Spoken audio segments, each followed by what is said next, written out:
You've just been told that your child is dying and you only have one option. The one option goes against your moral beliefs and your life plan. What would you do? This is what happened to the Trevino family. Little Andy became sick soon after birth. Andy had a rare inherited disease that caused his cells not to be able to fight off infection. The only thing that could save him was stem cells. Stem cells are the smallest piece of life that have the potential to become anybody's cell. I have been interested in stem cell research for several years. I've studied more in preparation for this speech. Today, I'm here to inform you of two types of stem cells, where they come from, and the moral debate surrounding their study and their use. The first type I would like to discuss is adult stem cells. Adult stem cells are found in tissue that results from birth or adult tissue. It was discovered by scientists in 1960. The cells that result from birth come from the placenta or afterbirth, umbilical cord or blood in the umbilical cord. Scientist Michael McCullough helped discover this, reported that these stem cells also come from bone marrow in the healthy adult. Benefits of adult stem cells is that they help many illnesses to prolong and improve life.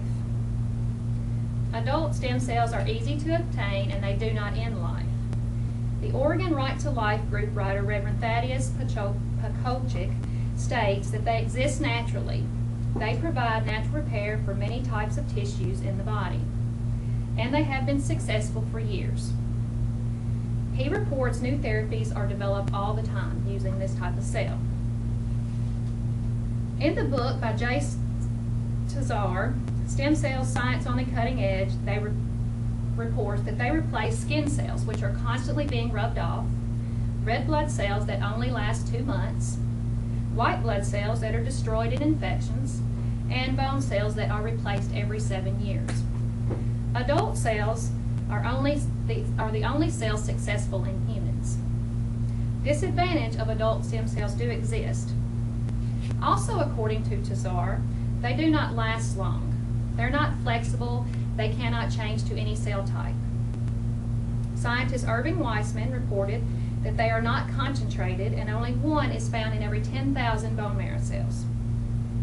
The next type that I would speak about is embryonic stem cells.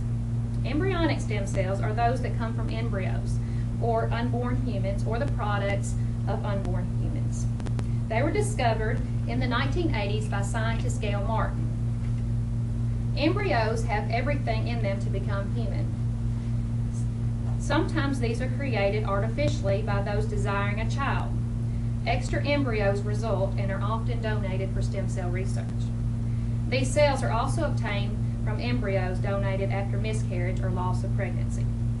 Embryos, as described in a statement by Dr. George Daly of the Children's Hospital of Boston, are a tiny ball of cells, 50 to 200, a small speck, smaller than a period at the end of a sentence, microscopic.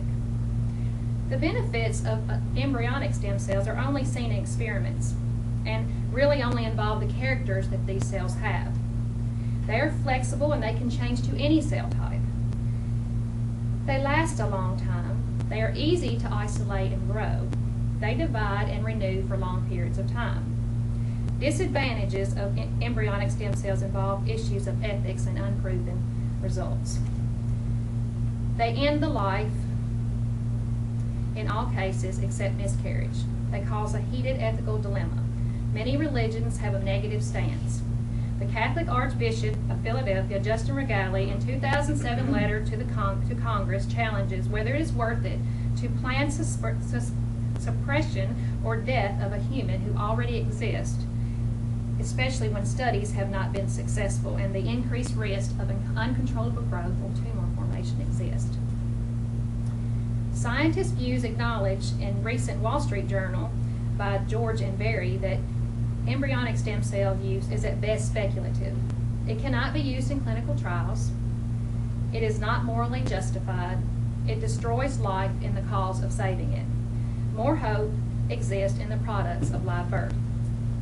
Patient Alicia Colin, a diabetic patient, in a recent article in the New York Sun writes that she would never want to end a life to cure her disease. The use of both of these adult stem cells in the research, embryonic stem cells, is ongoing and exciting. Hang on. As mentioned in my speech, there are two types of stem cells in existence. Adult stem cells, known to be successful for treatment without loss of life. Embryonic stem cells that are flexible enough, Miss Katie, your meeting's here. Thank you. but have not produced successes in humans that result in loss of life. In the Andy Trevino case, reported in the Religion and Ethics newsletter, stem cells saved little Andy. His parents opted to produce and hand-pick embryos free of disease. As a result, he is alive and disease-free with two sisters that saved his life with stem cells from their umbilical cord blood. As discussed, these are adult stem cells. On the other hand, his parents chose to donate the surplus 34 embryos that were developed. Some diseased, they were donated for embryonic stem cell research. Although criticized by their own Catholic Church, they opted to save Andy and possibly help others. While battles and advancement over stem cell research continue, Andy was saved, as many others are, and others may benefit from those donated embryos. Is there any questions? I do. Okay. So if someone has a miscarriage, you can still use those cells, even though, Right. And those cells, the embryonic cells, they've only been studied like in the labs for mice and in monkeys and mice in the labs. They've not ever been used in a human being partly because of legal issues, because Bush outlawed that when he outlawed the research, and now Obama has now allowed that research to start again. That was one of the first things that he began when he went into the presidency. but that would just be for research. You couldn't use those Right. cells to They're not cure approved to anybody. use because they cause excessive growth and tumors in a lot of times in the mice. And they grow and they change to whatever, like if you put them in a bone, they'll grow bone cells. If you put them in a muscle, they'll grow muscle cells. But if and- you took my cells, it would just grow wherever you took them from. Yeah, they're not flexible. Like if you take a bone cell, it's going to be a bone cell. How long will it last? You said it wouldn't last long. How? They don't last long after they're gotten from the donor. Oh, but once they're in the person, Right, they just. right. They're fine once they actually transplant them. Okay. But prior to that, they're not flexible and they don't last as long. And then, like I said, you only get one out of every 10,000 bone marrow cells. So you have to get a whole lot of cells to get one. But that's what's used in stem cell transplants in humans. Bone marrow. It's adult stem cells. They're bone marrow. But when you take it from like, my sister did it because her husband had brain cancer and when she had a baby, they did that from, I guess, From the the cord blood. placenta or whatever. You get more from that? Or? Yes. Okay. Yeah. You get Because more you from can't that. use it now. Right, and you can also bank the cord blood for your own, for that child. Yeah, that's what she's got to do some. But they said you can't, like you said, you can't use it right now though, right? No, Your child use it. that's an adult stem cell. It comes from cord blood. And you can use it, Yes. you can use it now? So if it comes from they the needed it. umbilical cord, It's that's a- adult, so you Right, can. after birth, if it comes after birth. Or if it comes from the placenta, it's also considered an adult stem cell. So like from a miscarriage? Okay. So is it a specific Well, now, kind? No, not the the embryonic miscarriage. stem cells come from miscarriage. Oh, okay. But that's the only way that really doesn't end the life Right. of whatever you get it from, is it's, Is this really, it sounds like something that would be expensive and probably not covered by insurance, am I right about that? correct. In most cases, it's not. So basically you have to be independently wealthy to take Or advantage. have donations, or, like Be St. part of Jude, research. St. Jude does this, and, they don't ask anybody to pay there, generally, they do that. It's used a lot with children with cancer, various kinds of cancer. I know if they pay like a monthly or a yearly or something, you have to store it, but I don't know. Once you use it, but, Did they use it with your brother-in-law? yeah, I mean, I don't know. She said, I don't know if it'll ever help, but I give it just in case, but, I don't know what it costs, what you actually have to use it. Well, a lot of insurance companies, consider it experimental,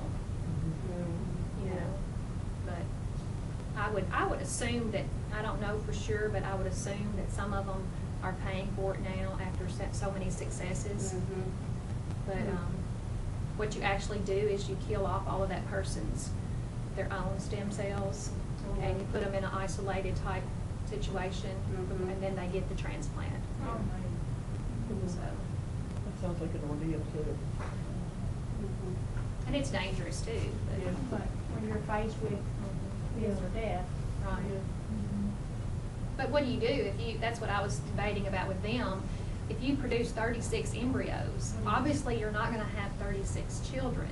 So what are you gonna do? Are you just gonna store them forever and ever and ever?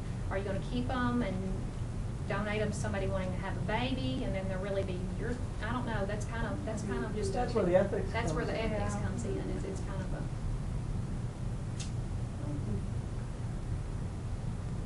Well, thank y'all. Click on my little square. How real.